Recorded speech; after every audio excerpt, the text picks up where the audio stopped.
bundok yan. Attorney, of course.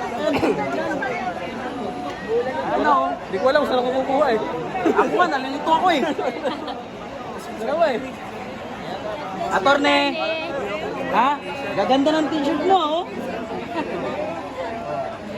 Si attorney. Ay, attorney mo to.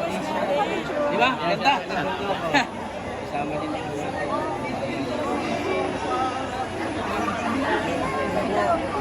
Nice to meet you po.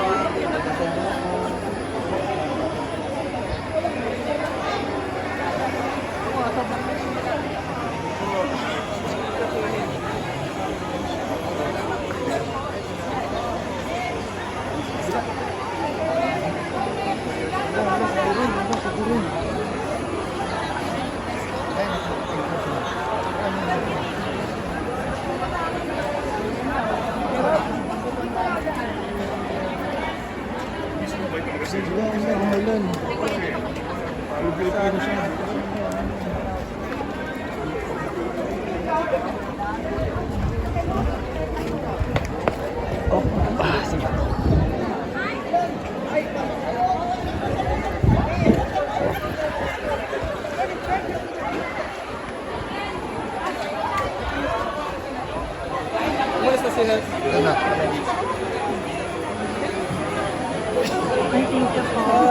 I pray that the Lord God will bless our campaign sorties, that He will make everyone safe, malayo sa disgrasya dahil puro biyahe yan. Sana healthy kami hanggang matapos namin yung campaign period. At ang pinaka-importante, sana papanalunin niya ako. Ang kay Lord, sana panalunin niya ako. After nito, Senator, saan po kayo pupunta? Pupunta po kayo sa proclamation ni Pastor Ito. Yeah, mamaya doon kay Pastor Kibuloy, pupunta ako. And kay former President Duterte, sasamahan niyo po ba kayo sa campaign? May plans po bang Siguro yung mga malalaking areas lang napupuntahan, ang malaking crowd, sasama siya. Pero not in the campaign dahil masarap na, medyo edad na, di ba? So, yun lang, yung siguro kick off at saka yung ano yung tawag doon nung bago mag-eleksyon, meeting di abansi.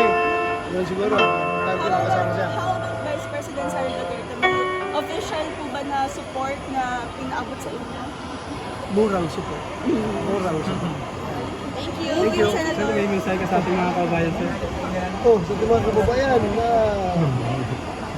first of all, kailangan magsimba muna tayo para lapit na kay Lord bago tayo gumawa ng mga hakbangin sa buhay. So, ang dapat gawin natin. Pero kung may tanong kayong ano, yung kasi si Sandro Marcos yung unang pumirma sa impeachment ni VP. Ano po reaction niyo, sir? Well, karapatan niya yun. Congressman siya. He has to decide whatever he wish to do. So, kanya yun. Prerogative niya yun. Being a sitting congressman. So to sir, sa naging mensahe ni VP na God save the Philippines. Ay, dapat naman talaga, i-save palagi ang Pilipinas.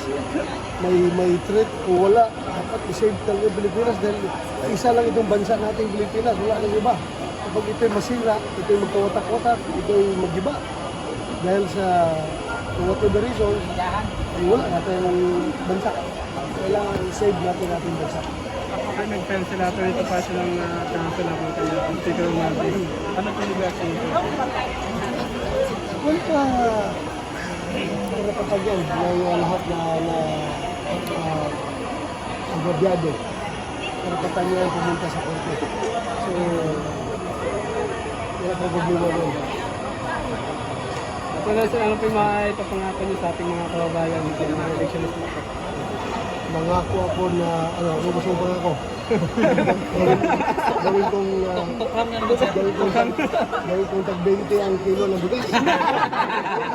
Kaya yung pangako yan. Kaya yung pangako yan. Hindi kaya. Sige. Thank you. Thank you, sir. Thank you po. Salamat, sir. Salamat po, ma'am. Thank you. Thank you, ma'am.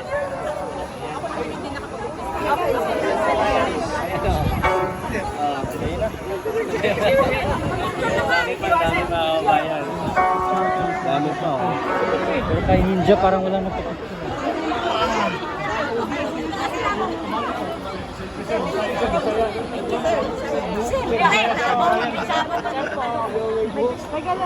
Saya pa nga. Saya mo.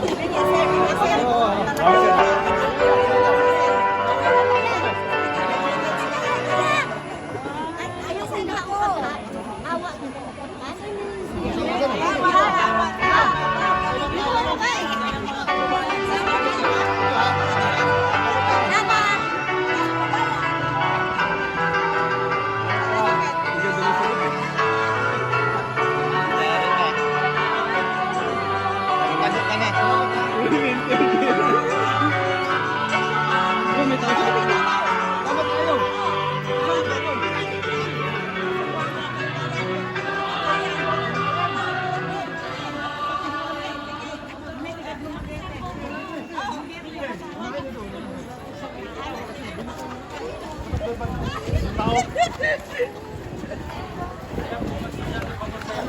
Oo, mabuti na.